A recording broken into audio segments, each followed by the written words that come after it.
Let me ask you something personal. Have you ever finished a full meal, put your plate down, walked away, and still felt hungry? Not slightly hungry, actually uncomfortably hungry. That was my life. Every single day for years. I'd eat breakfast and be starving by 10 a.m. I'd think about my next meal while eating my current one. I'd stand in front of the fridge at 11 p.m., staring into it like it owed me something. Something deep inside me kept demanding more. Some signal I couldn't override, couldn't reason with, and absolutely could not shut up no matter how hard I tried. And the whole time I told myself the same brutal story. What is wrong with me? Why can't I just stop eating like a normal person? I genuinely believed I was broken in some specific personal embarrassing way that other people simply weren't. I watched people eat normally and I couldn't figure out how they did it. How do you eat half a bag of chips and just put the rest away? How do you have one cookie and walk away satisfied? I honestly didn't understand it, so I tried everything. I counted calories obsessively. I tracked every macro. I did the low-fat thing. I did low-carb for about 11 days before I completely fell apart. I tried eating smaller portions more frequently throughout the day. I drank water before every meal exactly like the magazines told me to. I white-knuckled through cravings that felt physically painful to endure. And every single time, without exception, I ended up right back where I started. Hungry, frustrated, and completely convinced the problem was me. Then something shifted in 2007. Not a hack. Not some clever shortcut. A real, actual realization that changed everything. I removed 5 specific foods from my diet. Not reduced them. Not had them occasionally on weekends. Completely and fully removed them from my life. Within the first 30 days, I lost 19 pounds, but that's honestly not even the part that changed my life forever. Here's what nobody warned me about, the part that actually matters most. The craving stopped first. Before the weight came off, before anything visible changed, the hunger just quietly disappeared. The 11 p.m. fridge pull stopped completely. The 3 p.m. energy crash stopped. The obsessive thinking about food throughout the day stopped. My body finally felt like it actually belonged to me again.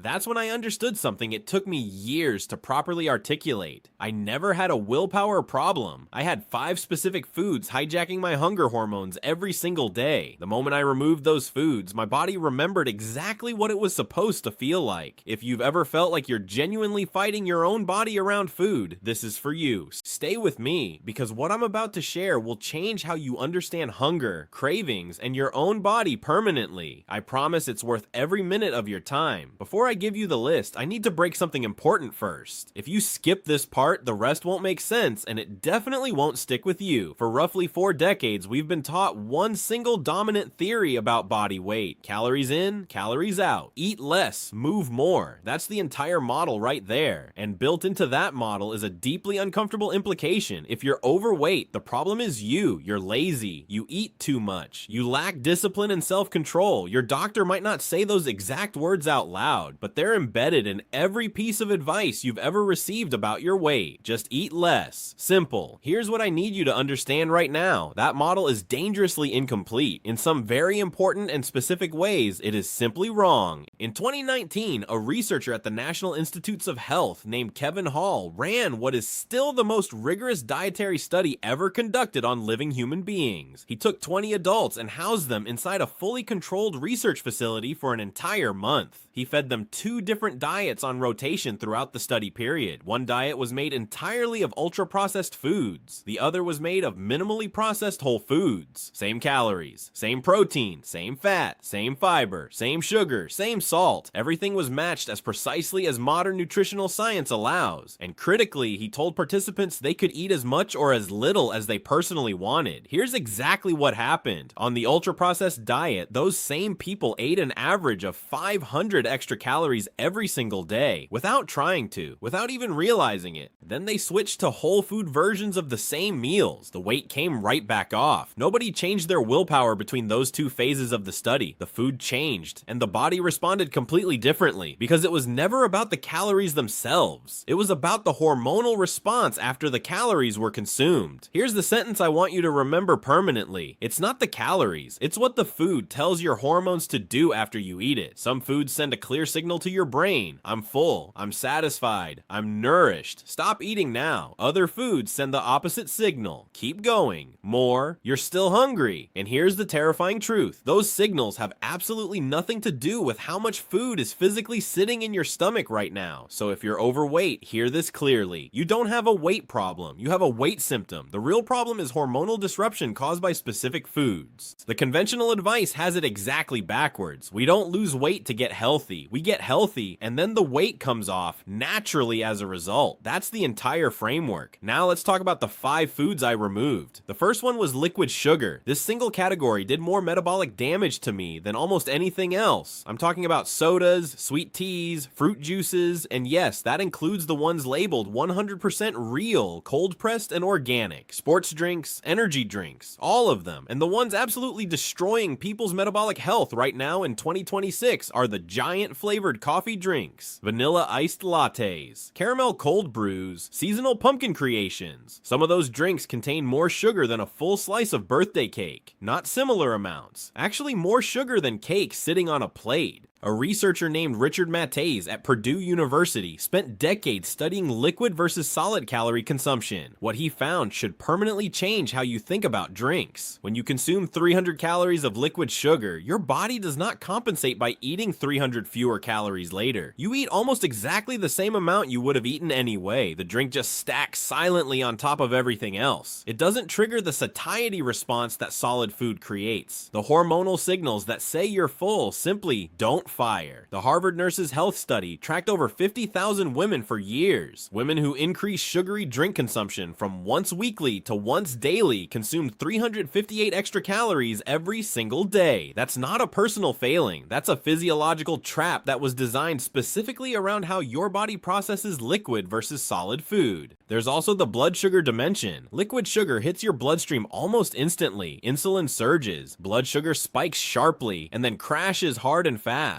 When blood sugar crashes, your brain interprets that as a genuine emergency. It sends urgent hunger signals that feel like you desperately need food right now, even if you ate 1 hour ago. So you eat again, then it happens again and again after that. It's a relentless loop, and the liquid sugar starts that loop fresh every single morning for millions of people. If you take nothing else from this entire lesson, please take this. Cut out the liquid sugar completely. Drink your coffee black. Drink plain unsweetened tea. Drink plain water. Do just this one thing for 2 solid weeks, then honestly assess your afternoon cravings. Because that 3 p.m. crash I used to manage with snacks and extra coffee, it just stopped showing up. Liquid sugar is not a treat, it's a delivery system specifically engineered to bypass the fullness signals your body was designed to use.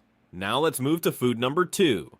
Ultra-processed breads and tortillas. The bread sitting on grocery store shelves today is not bread in any historical sense of the word. Your great-grandmother would not recognize it. Flip a standard loaf over and read the actual ingredients. You'll find dough conditioners, emulsifiers, soybean oil, high-fructose corn syrup, preservatives with names nobody can pronounce out loud. And beneath all of that, a base flour stripped so completely of fiber and nutrients that it behaves metabolically more like refined sugar than anything resembling an actual grain. This bread wasn't engineered for your health. It was engineered purely for shelf life, distribution efficiency, and corporate profit margin. Your blood sugar was never part of the design. I used to eat sandwiches as my default lunch every single day. Bread, deli meat, mayo, chips on the side, 5 minutes total. Then at 2:30 p.m. I was completely starving again, every single day without exception, and I thought the problem was portion size. Maybe I just needed a bigger sandwich to actually feel full throughout the afternoon. The problem was the bread itself. That ultra-processed bread spikes your blood sugar rapidly. Insulin surges, blood sugar peaks, and then crashes sharply downward shortly after. Your brain, which is exquisitely sensitive to blood sugar changes, interprets that crash as a fuel emergency. It starts screaming for carbohydrates immediately. It doesn't care that you ate 2 hours ago. Dr. William Davis demonstrated in his research that 2 slices of standard whole grain wheat bread can spike blood sugar as dramatically as a 12-ounce can of soda, whole grain bread, the kind with heart-healthy labels. There's also something called the second meal effect. What you eat at one meal directly determines how hungry you'll feel at your very next meal. Ultra-processed bread preloads your next craving before you finish chewing. If you want bread in your life, move to properly fermented sourdough where bacteria have already begun breaking down the starches. Sprouted grain bread is another meaningful upgrade over standard options. But my honest recommendation for 30 days is to remove all bread completely. No sandwiches, no wraps, no flour tortillas. Just remove it and watch what happens to your afternoon energy levels. What happened for me was that the mid-afternoon crash simply stopped. My lunch actually lasted until dinner. That had genuinely never happened before in my adult life. Not once. Food number 3 is boxed processed comfort foods. This covers mac and cheese boxes, frozen dinners, hamburger helper, chicken nuggets, microwave burritos, instant ramen, anything from package to plate in under 10 minutes. Researchers call these hyperpalatable foods. That term has a precise scientific meaning. It refers to foods combining salt, sugar, fat, and refined starch in ratios that simply don't exist anywhere in nature. Your brain evolved over hundreds of thousands of years eating real food with inherent limits. Real food has texture, fiber, and natural stopping points. Hyperpalatable food has none of those limits built in. Going back to Kevin Hall's NIH research, participants in a follow-up study consumed approximately 1,000 extra calories daily when eating ultra-processed hyperpalatable food combinations. Not 100 extra, 1,000, without intending to overeat, without feeling like they were eating too much, because the food was specifically designed to be consumed that way by professional food engineers. Think about a plain potato versus a bag of potato chips. The potato has one ingredient and fills you up completely. The chips have 30 ingredients and you can eat the entire bag easily. Same source ingredient, completely different biological response inside your body. That difference is not accidental. It is the deliberate result of engineering. These foods overstimulate your brain's reward centers while simultaneously underfeeding your body's actual nutritional needs. You get a dopamine hit, then 45 minutes later you're hungry again because your body never received real protein, meaningful fiber, or actual micronutrients. It got stimulation but not nourishment, and it will keep asking for nourishment until it finally receives it. When I removed this entire category completely, the 11 p.m. refrigerator raids stopped. The random between meal cravings stopped. Because my body was finally receiving food it could actually recognize and use. Food number 4 is seed oil dressings, sauces, and condiments. This one flies under the radar more than anything else on this list, and it may honestly be the most damaging one. Most salad dressings, marinades, mayonnaises, and condiments are built on industrial seed oils. Soybean oil, corn oil, cottonseed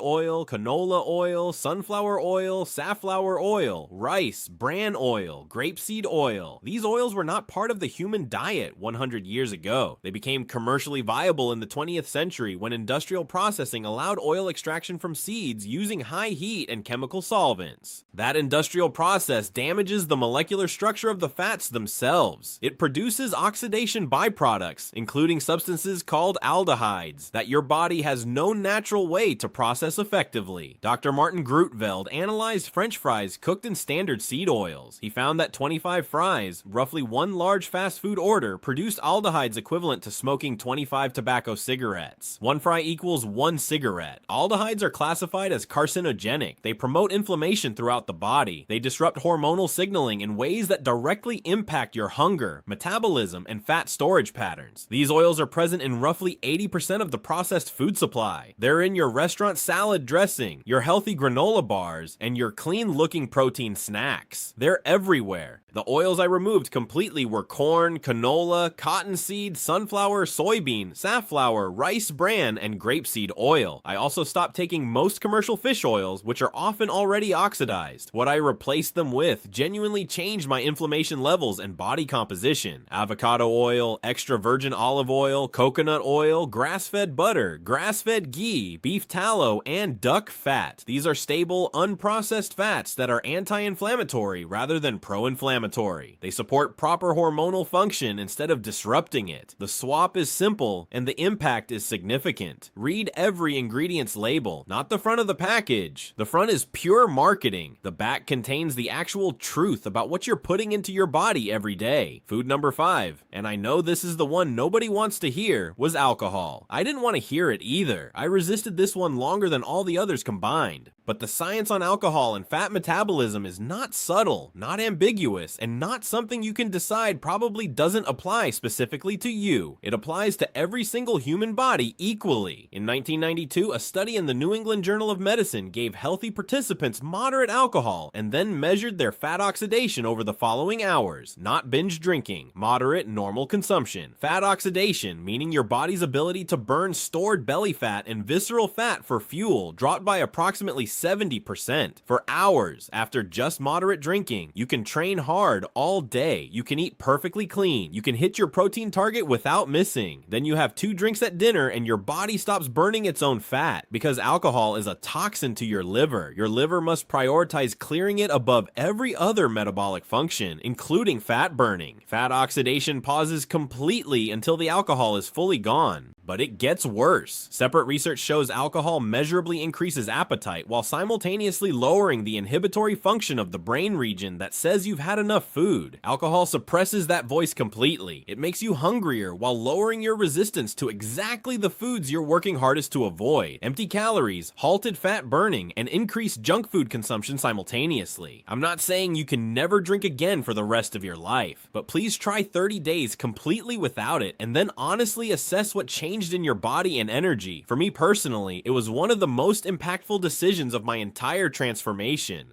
I genuinely didn't realize how much it was quietly working against me every single week.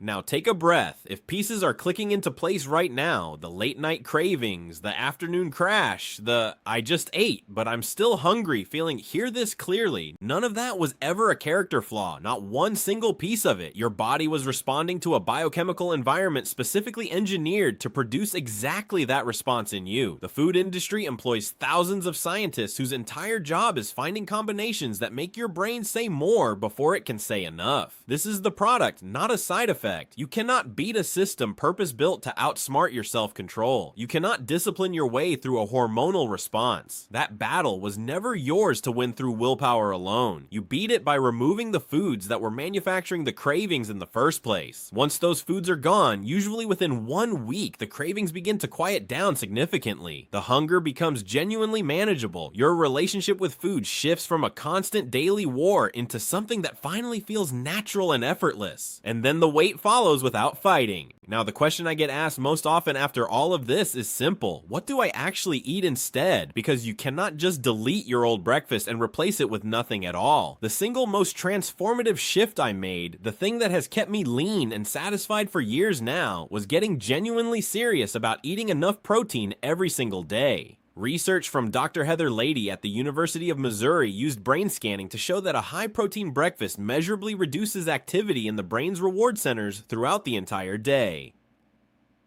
These people weren't trying harder or white-knuckling their cravings. Their brains simply stopped requesting more food. The craving signal quieted at a deep neurological level automatically. Protein is the most satiating macronutrient available. It takes longest to digest, produces the strongest satiety hormone response, and the vast majority of people are significantly under-consuming it daily. The target I use personally and give everyone I work with is 1 gram of protein per pound of your ideal goal body weight, not your current weight. Your target weight, not where you are today. The best sources are whole animal foods. Chicken, beef, eggs, and fatty fish should form the foundation of your daily protein intake consistently. Build every meal around a protein source first. For most people, consistently hitting that protein target through whole foods alone takes real sustained effort. A high-quality protein supplement can practically bridge the gap without turning meals into math problems. Most protein powders on the market fall right back into the ultra-processed category category though. Artificial sweeteners, inflammatory seed oils, low-quality soy protein, synthetic fillers, everything we just covered avoiding. The protein source I personally use and genuinely recommend uses grass-fed beef protein isolate with no soy, no artificial sweeteners, no seed oils, and no synthetic fillers. Third-party tested for contamination. When I followed this entire protocol, I lost 19 pounds in the first 30 days. In the first 7 to 10 days, much of that was water weight and stored inflammation leaving the body. When you remove ultra-processed foods, your body releases a significant amount of held water and stored sodium rapidly. Some people see 5, 7, even 10 pounds come off in the very first week. That is real and meaningful weight leaving your body. Don't dismiss it because someone once told you it's just water. It's inflammation leaving. It's your body finally beginning to exhale fully. After that initial phase, genuine fat loss becomes the primary mechanism driving your results forward. The direction is always consistent when the protocol is followed completely and honestly. But focus on what stops happening more than what the scale says. The cravings stop. The late night raids stop. The afternoon brain fog stops. The mood swings around food stop completely. The energy becomes stable throughout your entire day instead of spiking and crashing repeatedly with every meal. That stability is something most people have never actually experienced as adults before. The weight loss is real and it absolutely matters, but it's the downstream side effect. The transformation is internal first. The scale is just measuring the echo of something deeper healing inside you. You were never broken. You were never lazy. You were never someone without discipline or self-control. You simply had 5 specific foods engineering your biology against you every single day. Pull those 5 foods out. Give your body one honest month. The cravings quiet, the weight follows, and you finally understand what it actually feels like to be free around food again. The problem was never that you loved food too much. The problem was that the food was specifically designed to make your body need more of it without ever feeling truly satisfied. Pull the signal out, the response goes away. That's the whole shift. That's the entire lesson. Share this with someone who needs to hear it. It genuinely might change everything for them.